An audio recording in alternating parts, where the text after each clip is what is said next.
సందర్భంలో ఆ ఒత్తిడిని దాడిని తట్టుకుంటూ ముస్లిం ఇంటలెక్చువల్ ఫోరంగా ముస్లిం రచయితల వేదికకి కన్వీనర్గా ఉన్న స్కైబాబా పత్రికల్లో పనిచేస్తాడు కాబట్టి ఆయన తొందరగా పంపిద్దాం. స్కైబాబా మాట్లాడు. స్కైబాబా లేకున్నా కూడా మొన్న ఈమెయిల్లో ఆయన మెసేజ్ పంపించాడు రౌండ్ టేబుల్ ఏర్పాటు చేసినప్పుడు. స్కైబాబా గారు మాట్లాడారు.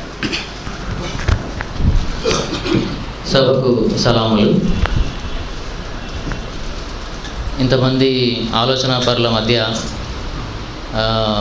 ఎన్నో విషయాలు మాట్లాడాలనిపిస్తుంది నిజానికి, కానీ కొన్ని విషయాలకు పరిమితమై మాట్లాడతాను. తెలంగాణ సాధన క్రమంలో ఎన్నో నినాదాలు చూసినాం మనం. ప్రజాస్వామిక తెలంగాణ, సామాజిక తెలంగాణ, ఇప్పుడు బహుజన తెలంగాణ నిలబడుతూ ఉంది రకరకాలు. కానీ ఈ ప్రాసెస్లో లౌకిక తెలంగాణ అనేది మాత్రం మాయమైపోయింది. మీ అందరికీ తెలుసు లౌకిక తెలంగాణ అనే విషయం చాలా ఎక్కువ మంది ప్రోగ్రెసివ్ శక్తుల దగ్గర నుంచి, కమ్యూనిస్టుల దగ్గర నుంచి, తెలంగాణ ఉద్యమకారుల వరకు చాలామంది కూడా ఆ పదాన్ని మర్చిపోయారు. మాట్లాడడానికి వాళ్ళకి ఆ స్పృహ లేకుండా పోయింది. దానికి కారణాలు కూడా మీకు తెలుసు. ఎందుకంటే తెలంగాణ సాధన క్రమంలో కాషాయ పార్టీలతోని, సంస్థలతోని భుజం కలుపుకొని తిరిగిన క్రమంలో వీళ్ళందరూ కూడా వివరణమైపోయి మెల్లమెల్లగా ఆయా మతతత్వ నరహంతక పార్టీలు, సంస్థలంటే వీళ్ళకి ఒక ప్రియం, ఒక తెలవకుండానే ఒక ప్రేమ ఏర్పడిపోయిందా అనేది నా అభియోగం, నా క్వశ్చన్. నేను ఎప్పుడు ఈ మధ్యకాలంలో గట్టిగా అడుగుతున్న విషయం అది. ఎందుకంటే ఎప్పుడు కూడా మనము ఒక శాంతియుతమైన, సౌభాగ్యవంతమైన నేలను, భూమిని, ప్రజల్ని కోరుకోవడానికి ఉద్యమాలు చేస్తాం. అట్లాంటి ఒక దశలో ఇంత దూరం ప్రయాణించాం. ఇవాళ తెలంగాణ సాధించుకున్నాం. సరే, ఆ ఉద్యమంలో భాగంగా ఏకైక ఎజెండాగా తెలంగాణ ఉన్నది కాబట్టి దాంట్లో అందరితో కలిసి ముందుకెళ్ళాం. కానీ ఇవాళ మళ్ళీ మనం ఎవరికి వాళ్ళము భావజాలాల పరంగా వేరుపడి ఒక మంచి భావజాలం కోసం, మంచి తెలంగాణ కోసం, లౌకిక తెలంగాణ కోసం కూడా పెద్ద ఎత్తున పోరాటం చేయాల్సిన అవసరం ఉంది. ఈ దశలో మేము ఇవాళ నేను ఒక ముస్లింని, నేను ముస్లిం అని చెప్పుకుంటేనే మీరు ముస్లిం అని గుర్తుపడతారు. నా పేరు యూసుఫ్. నేనేం చెప్తా ఉన్నా అన్ని మీటింగ్లో అంటే నా పేరు ఒక సురేషో, రవీందరో అని చెప్పుకుంటే మీరు ఎవరు గుర్తుపట్టరు, నన్ను నిజమే అనుకుంటారు. అట్లాగే మీ ఇక్కడ కూర్చున్న అందరి పేర్లు నేను ముస్లింల పేర్లు చెప్పి మొదటిసారి పరిచయం చేస్తే కూడా మీరందరూ ముస్లింలనే మిగతా వాళ్ళు అనుకుంటారు. అట్లా ఎందుకని ఒక ప్రశ్న వేస్తూ నేను అన్ని చోట్ల చెప్తూ వస్తున్నా. నల్లవాళ్ళని చూడంగానే ఆఫ్రికన్స్ అని గుర్తుపడతాం మనం, తెల్లవాళ్ళని గుర్తుపడతాం, ఆఫ్ఘనిస్తాన్ గుర్తుపడతాం. అట్లాగే మన దేశంలోనే ఉన్న నేపాలీలను చూడంగానే కూడా మనం వీళ్ళు నేపాలీలు అని చెప్పి గుర్తుపడతాం. అట్లాగే ఈ దేశంలో ఉన్న ముస్లింలని బయటి దేశస్తులు చూసినప్పుడు వీళ్ళు ఇండియన్స్ అని గుర్తుపడతారు. ఆ తర్వాతే మా పేర్లు చెబితే ఇండియన్ ముస్లిమ్స్ అని గుర్తుపడతారు. ఈ చైతన్యం మనకు ఎందుకు లేకుండా పోయింది? ఆంథ్రోపాలజీ ప్రకారము భూమి మీద పడే ఉష్ణోగ్రతలను బట్టి ఒక్కో ప్రాంతంలో ఉండే మనుషులు ఒక్కో తీరుగా ఉంటారు. ముక్కు దూలము, కపాలము, వెన్నుపూస ఒక రకంగా ఉంటాయి. చిన్న చిన్న మార్పులు కనబడతాయి అంతే ముఖాల్లో, బాడీల్లో, కానీ వాళ్ళని ఈజీగా గుర్తుపట్టవచ్చు. దాన్ని బట్టి మనకి ఏమర్థమవుతుందంటే ఇక్కడ ఉన్న ముస్లింలు ఎస్సీల నుంచి, ఎస్టీల నుంచి, బీసీల నుంచి, రకరకాల కులాల నుంచి, రకరకాల సందర్భాల్లో ఇస్లాం స్వీకరించి ముస్లింలుగా మారినవాడు. ఇదేదైతే వర్ణ వ్యవస్థ ఉందో ఆ వర్ణ వ్యవస్థ మీద మొదటి తిరుగుబాటుదారులు, మొదటి అని కరెక్ట్గా అవునా కాదు తెలియదు కానీ తిరుగుబాటుదారు ఆ వర్ణ వ్యవస్థను విసర్జించి వాళ్ళు ఇస్లాం స్వీకరించి ముస్లింలు అయినవాడు. అట్లా ఎందుకు చూస్తలేం మనం? అట్లా చూసినప్పుడు వాళ్ళని మనము ఎంత గౌరవించాల్సిన అవసరం ఉంటుంది? అట్లా ఇస్లాం స్వీకరించారు కాబట్టి వాళ్ళని సమాజం నుంచి వేరు చేసి, వాళ్ళకి రిజర్వేషన్లు లేకుండా చేసి, రకరకాల హత్యాకాండాలు చేసి, చిన్న భిన్నం చేసి, గందరగోళం చేసే పరిస్థితి ఒకటి మనకు దాపురించింది. దేశ విభజన జరిగినప్పుడు లక్షలాది మంది ముస్లింలు, దళిత బహుజనులు, ఇంకా పేదవాళ్ళు హత్యలు చేయబడ్డారు. ఇక్కడ మన తెలంగాణలో పోలీస్ యాక్షన్ పేరు మీద 50,000 నుంచి 2 లక్షల మంది ముస్లింలు హత్య చేయబడ్డారు. ఈ విషయం ఎక్కడ మనకి రికార్డ్స్లో దొరకదు, వాళ్ళు ఎవరు చంపబడ్డారు, చంపబడ్డ వాళ్ళ కుటుంబాల పరిస్థితి ఏంటి అనే విషయం ఎవరు పట్టించుకునే పరిస్థితి లేదు. మీకు హైదరాబాద్ ఆఫ్టర్ ద ఫాల్ అనే బుక్లో ఒక రిపోర్ట్ దొరుకుతుంది. అప్పుడు నెహ్రూ ప్రోద్బలంతో ఒక ముగ్గురు పండిట్ సుందర్లాల్ అనే అతను ఇంకా ఇద్దరు కలిసి వచ్చి ఇక్కడ పోలీస్ యాక్షన్ తర్వాత జరిగిన దారుణాలని ఒక రిపోర్ట్గా తయారు చేసి తీసుకుపోయి నెహ్రూకి ఇస్తే నెహ్రూ దాన్ని సర్దార్ వల్లభాయ్ పటేల్కి ఇవ్వమంటే సర్దార్ వల్లభాయ్ పటేల్ అది చూసి అగ్గి మీద గుగ్గిలమై దాన్ని తీసి కింద కొట్టి ఇది బయటికి రావడానికి వీల్లేదని చెప్పి దాన్ని తొక్కిపెట్టారు. అందులో ఆ రిపోర్ట్లో 50,000 నుంచి 2 లక్షల మంది ముస్లింలు హత్య చేయబడ్డారని హైదరాబాద్ రాజ్యంలో. అట్లాగే స్త్రీల మానభంగాలు, ఆక్రమణలు, దురాక్రమణలు, ఆస్తులన్నీ గుంజుకోవడాలు. దేశ విభజన జరగంగానే హైదరాబాద్లో ఉన్న ముస్లింలు భయపడిపోయి పాకిస్తాన్ వెళ్ళిపోదామా ఏం చేద్దామనే ఒక పరిస్థితిలో ఉంటే వాళ్ళు వెళ్ళిపోదామని ఆలోచన చేస్తుంటేనే అక్కడికి ఎమ్మటే కబ్జాదారులు పోలీసులు ప్రత్యక్షమై మీరు వెళ్ళిపోతున్నారట పాకిస్తాన్కి, ఎప్పుడు పోతారని చెప్పేసి అడిగి తొందర పంపించేసి ఆ భూములు ఆక్రమించుకొని ఇంత భయంకరమైన జరిగితే దాని గురించి ఎక్కడ ఏ చరిత్రలో ఎక్కడ రికార్డు చేయదు. రజాకార్ల పేరు మీద ఎక్కువగా నష్టపోయింది సామాన్య ముస్లింలు. రజాకార్లలో నిజానికి 60% నాన్ ముస్లింలు ఉండే, ఓన్లీ 40% ముస్లింలు ఉంటే మొత్తం రజాకార్ అనగానే ముస్లింగా ప్రచారం జరిగి మొత్తంగా ఊర్లలో ఉన్న ముస్లింలను కూడా తరిమి కమ్యూనిస్టులతో సహా మిగతా వాళ్ళు చివరికి వాళ్ళను కూడా దారుణమైన పరిస్థితులకు నెట్టారు. ఇటు పోలీస్ యాక్షన్లో ఇండియన్ మిలిటరీ, ఆ తర్వాత ఇటు కమ్యూనిస్టులు కూడా ముస్లింలకు తీరని అన్యాయం చేశారు. ఈ విషయాలన్నీ కూడా చర్చకు రావాల్సిన అవసరం ఉంది. ఇన్ని లక్షల మంది ముస్లింలు చనిపోయారంటే చనిపోయిన వాళ్ళలో ఎక్కువ శాతం పురుషులు అయి ఉంటారు. మీకు తెలుసు ముస్లింలు ఎంత వెనకబడి ఉన్నారు. అట్లా వెనకబడి ఉన్న ముస్లింలలోంచి ఆడవాళ్ళను బయటికి రాని పరిస్థితి ఒకటి ఉంది వాళ్ళలో. ఒక వెనకబడుతనం కావచ్చు, ఛాందసత్వం కావచ్చు, మూర్ఖత్వం కూడా కావచ్చు. కానీ ఈ సమాజంలో ఒక పెద్ద సమూహం అది. తెలంగాణలో మీకు అన్ని కమ్యూనిటీస్ కన్నా, అన్ని కుల సమూహాల కన్నా అతిపెద్ద సమూహం ముస్లింలు. అట్లాంటి ఒక పెద్ద సమూహం వెనకబడి ఉంటే పూర్తిగా ఆ సమాజం ఏదైనా ముందుగా పురోభివృద్ధి చెందడానికి చాలా కష్టమవుతుంది. ఆ సమాజాన్ని అభివృద్ధి చేసుకొని మిగతా మొత్తం సమాజంతో పాటు ముందుకు వెళ్ళడానికి ఆ బాధ్యత అందరిది, సామాజిక వర్గాలది, ప్రభుత్వాలది, అన్ని ముస్లిం వర్గాలది కూడా. కానీ ఆ దిశగా ఎవరు ఆలోచించట్లేదు. జనాభా పట్టణాల్లో ఎక్కువ కనబడుతుంది, పల్లెల్లో చాలా తక్కువ ఇళ్ళు ఉంటాయి. నిజానికి ఆయా సందర్భాల్లో ముస్లింగా మారిన జనాభా చాలా ఎక్కువ. కానీ ఈ భయాలతోని ఊర్లలో ఆస్తులు, ఇండ్లు వదులుకొని పట్టణాలకు పారిపోయి వచ్చారు. వాళ్ళు మళ్ళీ కింది స్థాయి నుంచి చాలా పేదరికమైన పరిస్థితి నుంచి జీవితాలు మొదలుపెట్టారు. ఈ పరిస్థితి ఇట్లా కొనసాగడానికి మొదటి నుంచి కూడా ఒక హిందుత్వ భావజాలం, ఆర్ఎస్ఎస్ లాంటి సంస్థలు పెద్ద ఎత్తున ఇక్కడ కూడా ఏవైతే ఆర్య సమాజ్ అంటున్నారో ఇంకా రకరకాల సంస్థలు అంటున్నారో అవన్నీ కూడా రకరకాలుగా ఆ ప్రభావం ఉండింది. నిజానికి నిజాం రాజులతో కానీ, కుతుబ్ షాహీలతో కానీ, మొఘలాయిలతో కానీ ఇక్కడ ఉన్న మా సామాన్య ముస్లింలకు ఏం సంబంధం? మా తాత ముత్తాతలు ఏం కాదు ఆ రాజు. మేము సామాన్య ముస్లింలు, ఇక్కడ సామాన్య ప్రజల నుంచి ఇస్లాం స్వీకరించి ముస్లింలుగా మారిన వాళ్ళం. అయినప్పుడు మా మీద మేము రిజర్వేషన్ అడిగితే 400 సంవత్సరాల పాలకులు మీరు అని చెప్పి ఆర్ కృష్ణ లాంటి వాళ్ళు మాట్లాడిన సందర్భాలు ఉన్నాయి.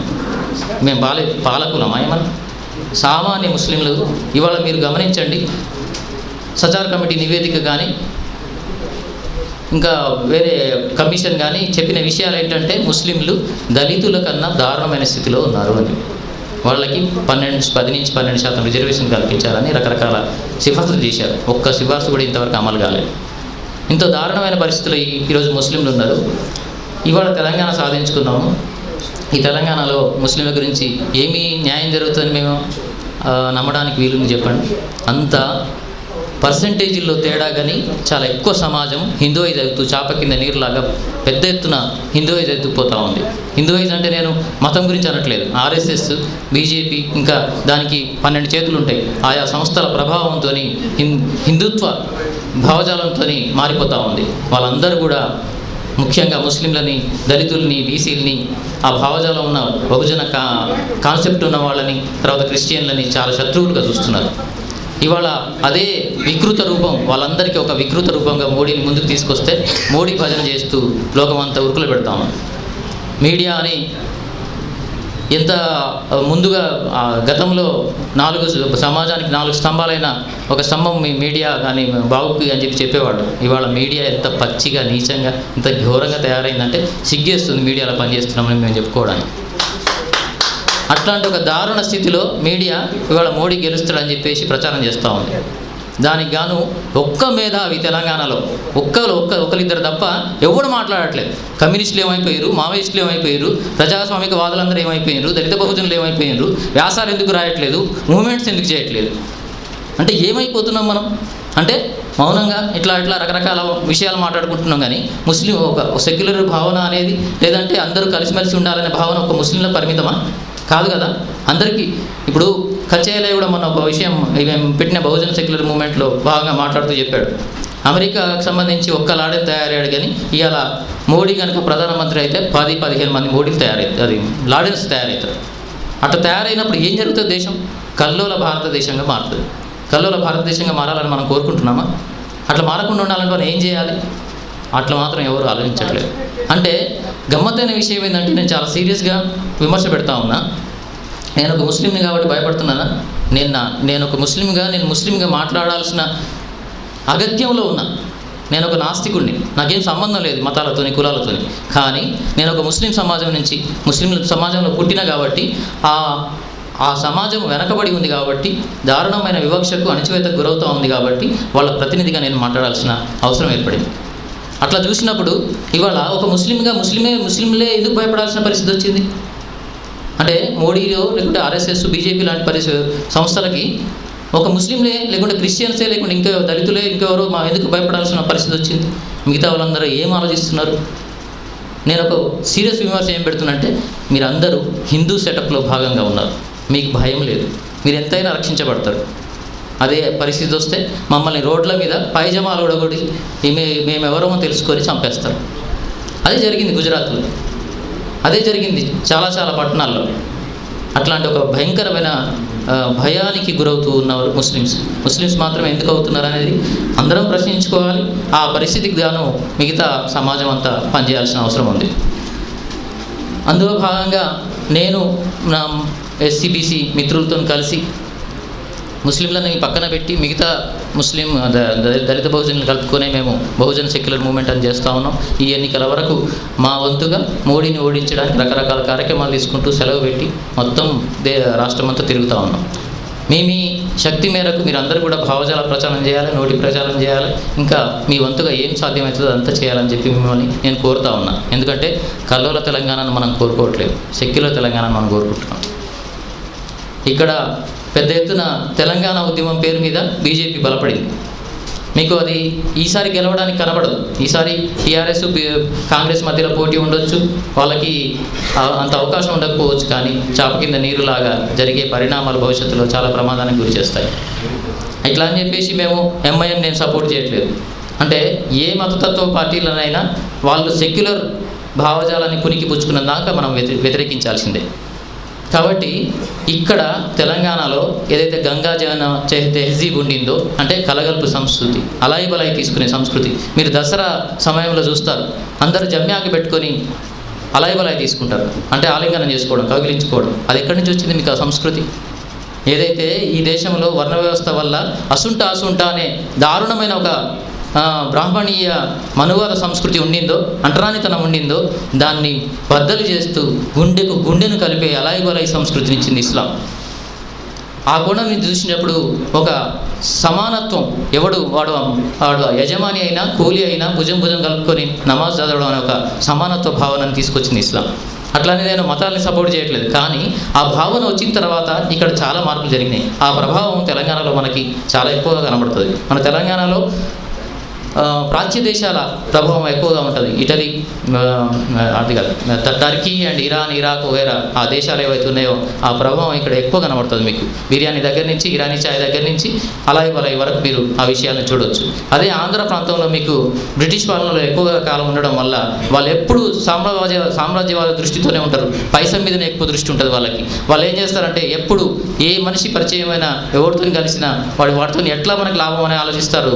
సామ్రాజ్య దృష్టితో ఆక్రమించుకొని ఇవాళ తెలంగాణను ఆక్రమించుకున్నారు, హైదరాబాద్లో భూములను ఆక్రమించుకున్నారు, వక్ఫ్ ఆస్తులన్నింటినీ ఆక్రమణ చేసిండ్రు. అట్లా ఇవాళ ఎంతైతే ముస్లింల నుంచి వక్ఫ్ భూములు అంటే మీకు స్పష్టత ఉండకపోవచ్చు చాలామందికి. వక్ఫ్ భూములు అంటే ప్రతి మనిషి తన జీవిత కాలంలో తనకు సరిపడా జీవితం ఉన్నప్పుడు మిగిలిన దాంట్లోంచి కొంత దానం చేయడం మిగతా ప్రజల కోసం, అట్లా ఏర్పడేవి వక్ఫ్ భూములు, వక్ఫ్ ఆస్తులు. ఆ ఆస్తుల్ని ముస్లింల కోసం ఖర్చు చేయకుండా వీళ్ళందరూ ఆక్రమించుకొని ఎవడెవడో ఆక్రమించుకొని అవన్నీ వాళ్ళు వాడుకోవడానికి ఎట్లా ఉపయోగపడతారు చెప్పండి.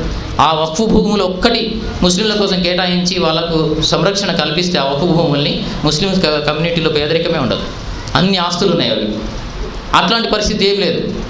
గతంలో రాజశేఖర రెడ్డి ఉన్నప్పుడు ఇక్కడ తెలంగాణలో ఒక్క ముస్లిం నాయకుడిని గెలవకుండా చేసి తన జిల్లా వాడైన అహ్మదుల్లాని గెలిపించుకొని మైనార్టీ మంత్రి చేసుకొని ఇంకా ఎక్కువ కబ్జాలు చేద్దామని చెప్పి చూసిండు.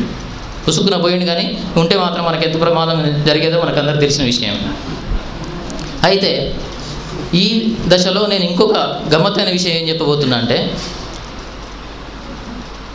ఇవాళ తెలంగాణ అంటే ఉర్దూ తెలుగు కలగలిసిన సంస్కృతి, ఉర్దూ తెలుగు భాషల సమ్మేళనం. మీకు తెలుగు భాషలో తెలంగాణ తెలుగులో మీకు ఎన్ని ఉర్దూ పదాలు ఉంటాయో మీ అందరికీ తెలుసు. అంటే ఒక ప్రేమ ఆ భాష పట్ల, పదాల పట్ల ఎంత ప్రేమ ఉంటుందంటే ఊర్లలో మీకు ఆ పదాలు వాడుతున్నప్పుడు ఎంత ఆత్మీయత, అనురాగం కలుగుతుందో మీరు అందరూ గమనించవచ్చు. ఇవాళ మీ అందరికి దాదాపుగా నాకు రాయడం రాదు, ఉర్దూ చదవడం రాదు, మాట్లాడడం మాత్రమే. మా ఇంట్లో నేను నల్గొండ వాణ్ణి కాబట్టి ఉర్దూ మాట్లాడుకుంటాం. కానీ మేము చదువుకున్నది ఆంధ్ర తెలుగు, వీధుల్లో మాట్లాడింది తెలంగాణ తెలుగు, ఇంట్లో మాట్లాడేది ఉర్దూ. అంటే ఒక గమ్మత్తైన యాతన పడ్డాం మనం. ఇవాళ నేను తెలుగు కవిగా, రచయితగా ఉన్నప్పుడు నేను ఒక ప్రయోగం చేస్తూ ఉన్నా. నా భాషను తెలంగాణ తెలుగులో రాసుకుంటూ దాంట్లో అవసరమైన అంటే చాలా జాగ్రత్తగా మిళితమై వస్తున్న ఉర్దూ పదాలను కూడా నేను వాడుతూ ఉంటే నా భాషలో ఉర్దూ పదాలు ఎక్కువగా ఉంటున్నాయని తెలంగాణ తెలుగులో కథ రాస్తున్నాడని చెప్పి ఆంధ్ర పత్రికలు ఏవి కూడా నా కథల్ని అర్చేసుకోవడానికి సిద్ధంగా లేవు. వాళ్ళ భాషలకు మార్చి ఇవ్వమని అడుగుతూ ఉన్నాయి. అంటే అంత దారుణమైన స్థితిలో ఇన్నాళ్ళు ఉన్నాం మనం. ఇవాళ ఇంత జరిగి ఇంత చైతన్యం వచ్చినా కూడా ఇంకా ఒక నమస్తే తెలంగాణ తప్ప ఇంకో పత్రిక ఒకటి ముందుకు రాని పరిస్థితి. అంత దారుణమైన పరిస్థితుల్లో ఇక్కడ తెలంగాణ రచయితలు ఉన్నారు, బహుజన రచయితలు ఉన్నారు. వాళ్ళు అందరూ కూడా బ్రాహ్మణైజ్ అయ్యి అగ్రకుల స్వభావంతో రాస్తే తప్ప అంగీకరించలేని ఒక పరిస్థితి ఉంది. అయితే ఇవాళ మీ అందరికీ కూడా ఉర్దూ అర్థం కావాల్సిన పరిస్థితి ఉండే, కానీ ఎవరికి ఉర్దూ రాదు, ఉర్దూ తెలియదు. ఉర్దూ సమాజం ఏదైతే మన తెలంగాణలో ఉందో అది పూర్తిగా మన నుంచి వేరు చేయబడి వాళ్ళు ఒక అంటరాని లోకంగా హైదరాబాద్లో బతుకుతూ ఉన్నారు. ఎంత దారుణమైన విషయం. అది మనలో భాగం కదా. ఇక్కడ ఎందుకు మనకు ఉర్దూ మాట్లాడే వాళ్ళు మనలో భాగం ఎందుకు కావట్లేదు? వాళ్ళు ఎందుకు వేరే సమాజంగా ఉన్నారు? నిజానికి ఇండియాలో కానీ, పాకిస్తాన్లో, బంగ్లాదేశ్ అండ్ ఉర్దూ తెలిసిన మొత్తం ప్రపంచంలో హైదరాబాద్ నుంచి, తెలంగాణ నుంచి గొప్ప కవులు, రచయితలు ఉన్నారు, నవలలు రాసిన వాళ్ళు ఉన్నారు. వాళ్ళెవ్వరూ మనకు తెలియదు, వాళ్ళ గురించి మనం పట్టించుకోం. మన ఉద్యమాల్లో కూడా వాళ్ళని భాగం చెయ్యం. వాళ్ళంటే మనకు సంబంధం లేని వాళ్ళుగా పట్టించుకొని వ్యవహారంగా ఒకటి తయారయ్యాయి. దాన్ని ఎందుకు ఇన్ని రోజులు మనం ఎందుకు పట్టించుకోకుండా ఉన్నాం? ఆ విషయాలు కూడా మేము మా డిమాండ్స్లో పెట్టడం జరిగింది. ఉర్దూకు సంబంధించి సెకండ్ లాంగ్వేజ్గా ఉర్దూను మన తెలంగాణలో పెట్టాలి.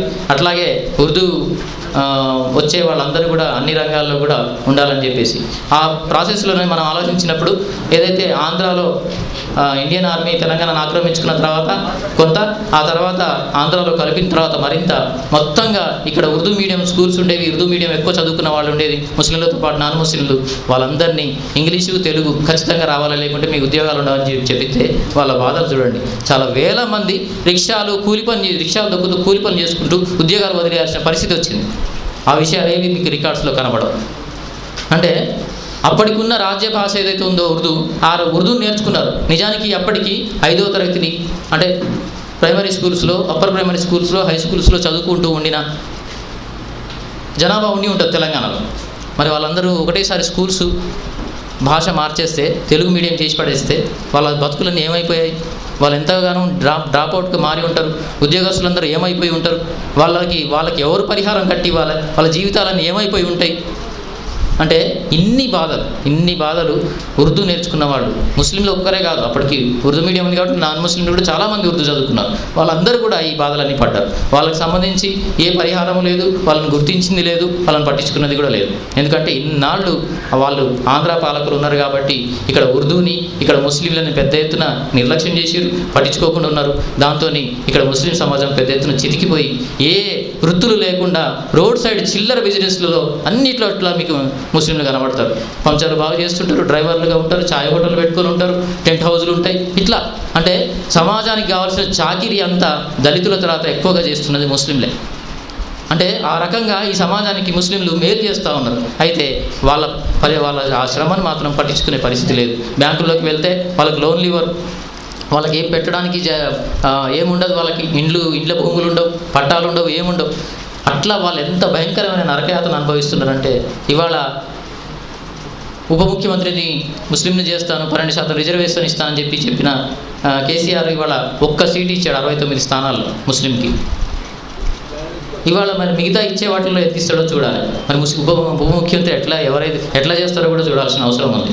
అంటే కేవలము ఇక్కడ సమాజంలో భాగమైన 18 నుంచి 20% మంది ముస్లింలు ఉంటారు. అంటే 100కు 20 మంది అంటే మామూలు సంఖ్య కాదు. కానీ వాళ్ళ బాగోగులు మాత్రం పట్టించుకునే వాళ్ళు మాత్రం లేరు.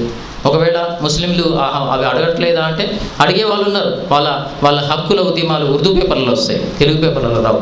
ఇక్కడ హైదరాబాద్కి కార్పొరేటర్ ఒక ముస్లిం ఉంటాడు. తెలుగు పేపర్లలో ఏమంటారు అది మేయర్ వార్తలే రావు. మేయర్ని ఎంత వివక్షతో చూస్తారంటే వాడు అసలు ఒక మనిషే కాడన్నాడు. అదే అంతకుముందు మీకు తీగల కృష్ణారెడ్డి ఎవరో ఉన్నప్పుడు ప్రతిరోజు వార్తల్లో మీకు అతను కనబడేటోడు. కానీ ఇవాళ ఈ మేయర్ ఎందుకు కనబడతలేడు?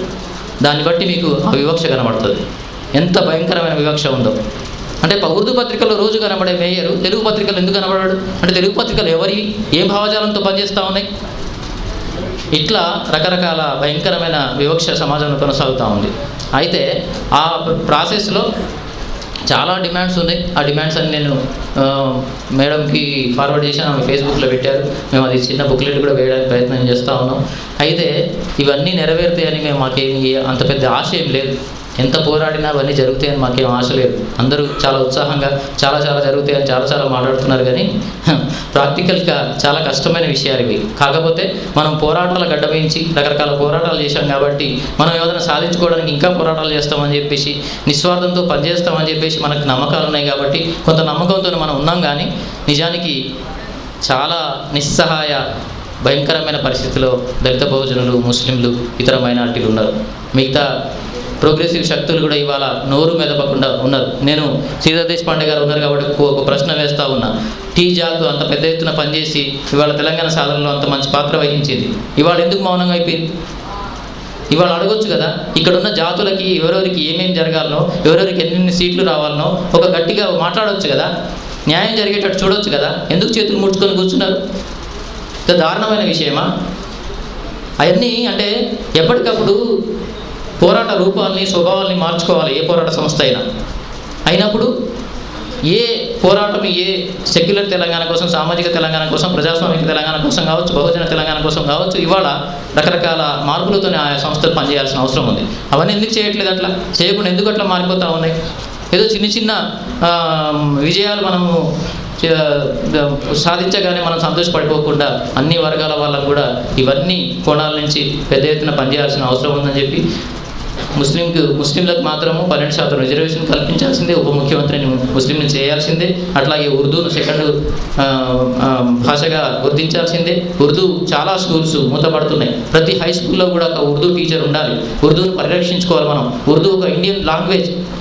మొత్తం భారతదేశంలో 14 భాషల్లో లేకుంటే ఎన్ని రాష్ట్రాల్లో ఎన్నెన్నో భాషా సంయుక్త రాష్ట్రాలు ఉన్నాయి. కానీ ఉర్దూను మాత్రం చిన్న భిన్నం చేసి ఒక్క రాష్ట్రం కూడా ఉర్దూ రాష్ట్రం తెలంగాణ ఇండియాలో లేకుండా చేశారు. అది కూడా ఒక పెద్ద వివక్ష. ఇవాళ పాకిస్తాన్ ఏమో ఉర్దూ భాష అక్కడ రాజ్య భాష ఉంటుంది. ఇక్కడ పాకిస్తాన్ కన్నా ఎక్కువ జనాభా ముస్లింలు ఉన్నారు. ఇక్కడ మాత్రం ఒక్క ఉర్దూ రాష్ట్రం కూడా ఉండదు. అంటే రాజ్యం ఏ స్వభావంతో ఉందో మనం అర్థం చేసుకోవచ్చు. కాబట్టి ఈ అన్ని కోణాలు కూడా మనం ఆలోచించాల్సిన అవసరం ఉంది. ఆయా పోరాటాల్లో మనం అందరం కలగలిగి పోవాల్సిన అవసరం ఉంది. ప్రతి వాళ్ళు కూడా పెట్టే సభల్లో, సమావేశాల్లో ముస్లిం ప్రాతినిధ్యం ఉండేటట్టు చూడండి. అట్లాగే ఉర్దూ ప్రాతినిధ్యం కూడా, ఉర్దూ ముస్లింల ప్రాతినిధ్యం కూడా ఉండేటట్టు చూడండి. అట్లా చూడకుండా మనం మెల్లమెల్లగా హిందూవైజ్ అయిపోవడం మాత్రం చాలా దారుణమైన విషయం అని చెప్పి ఆ విషయంలో మిమ్మల్ని మీరు చెక్ చేసుకోవాలని చెప్పేసి నేను కోరుతూ ముగిస్తున్నాను. Thank you. వెల్లడించిన అంశాలని సీరియస్గా ఆలోచించాల్సిన అవసరం ఉంది. గుజరాత్ రాష్ట్రం గురించి బాబు గోగినేని గారు ఒకటి షేర్ చేశారు. ప్రతి 5గురిలో ఒక్కళ్ళకి అంటరానితనం పేరు మీద పోలియో డ్రాప్స్ అందట్లేదు అని దళితులకి. అంటే అభివృద్ధి మరి దళితులకు అందని అభివృద్ధి గుజరాత్లో కనపడితే ఇవాళ గుజరాతే ఒక అభివృద్ధి, మోడీనే ఒక అభివృద్ధికి సింబల్గా ప్రచారం చేసుకుంటూ వస్తున్నాం. స్కైబాబా మాటల్లో అభివృద్ధి నిజానికి తెలంగాణకి వర్తించని అభివృద్ధి, అసలు భారతదేశానికైనా ఏ దేశానికైనా మతతత్వం అనేది అది పనికిరానిది. ఇక్కడ తెలంగాణలో ముస్లిమ్స్ లేని తెలంగాణ ఊహించడం కష్టం. మహబూబ్ నగర్ మొన్న మీటింగ్, బీసీ డిక్లరేషన్ మీటింగ్ పోయినప్పుడు చెప్పిన, మహబూబ్ నగర్ అంటే మందుకల్లు లేని మహబూబ్ నగర్ కావాలి, మహబూబ్ నగర్ అంటే ముస్లింలు ఉన్న మహబూబ్ నగర్ కావాలి. అంతేగాని మహబూబ్ నగర్ అంటే చండీ యాగాలు చేసే మహబూబ్ నగర్, బ్రాహ్మణులకి లక్షలు ఆయన ప్రకటించి వస్తుంటాడు పోయినప్పుడల్లా, అట్లాంటి మహబూబ్ నగర్ కాదు.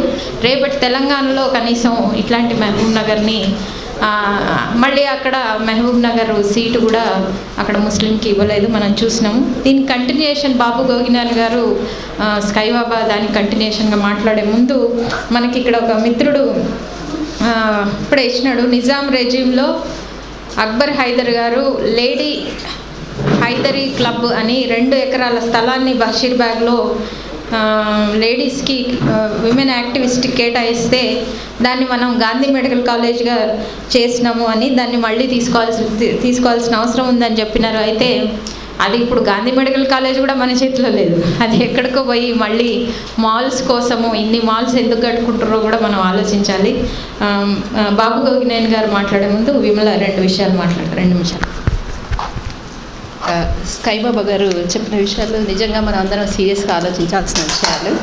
అయితే అంటే నేను ఇంతకుముందు మన విమెన్ చైతన్యం గురించి, స్త్రీల చైతన్యం తెలంగాణ గురించి చెప్తున్నప్పుడు ఈ మధ్య నేను ఒక ఆర్కైవ్స్ దగ్గరికి వెళ్ళాను. అక్కడ నాకు అర్థమైంది ఏంటంటే, అంతవరకు నిజంగా నాకు తెలియదు, 1 గంట లోపల నాకు కనీసం 20 మ్యాగజైన్స్ ఆ కాలంలో, ఇప్పటికి 70 సంవత్సరాల కిందటనే విమెన్ నడిపేవాళ్ళు. ఎన్నో మ్యాగజైన్స్ విమెన్ నడుపుతున్నారు అన్న విషయం నిజానికి నాకు తెలియదు. ఒకవేళ నేను అవన్నీ నేర్చుకుని ఉంటే, చదువుకుని ఉంటే నాకుండే చైతన్యం వేరేగా ఉండేది. ఫర్ ఎగ్జాంపుల్, నేను ఒక చిన్న లిస్ట్ కూడా తెచ్చాను, ఈరోజు ఎక్కువ టైం తీసుకోలేను అని చదవలేదు. హయత్ బక్ష్ బేగం ఆమె రాణిగా ఉండింది. అట్లాగే సుగ్రా హుమాయూన్ మిర్జా ఆమె ఎడ్యుకేషనలిస్ట్గా ఉండింది. Jamalunnisa Baji women's education, started cooperative society for vocational training. అట్లాగే Zeenath Sajda communist activist, actually ఆమె Urdu professor at Osmania women's college. Post assistant she taught Hindi to local people when Urdu was dropped as state language. She wrote wonderful short stories actually. And Najma Nikhat, great anthropologist actually.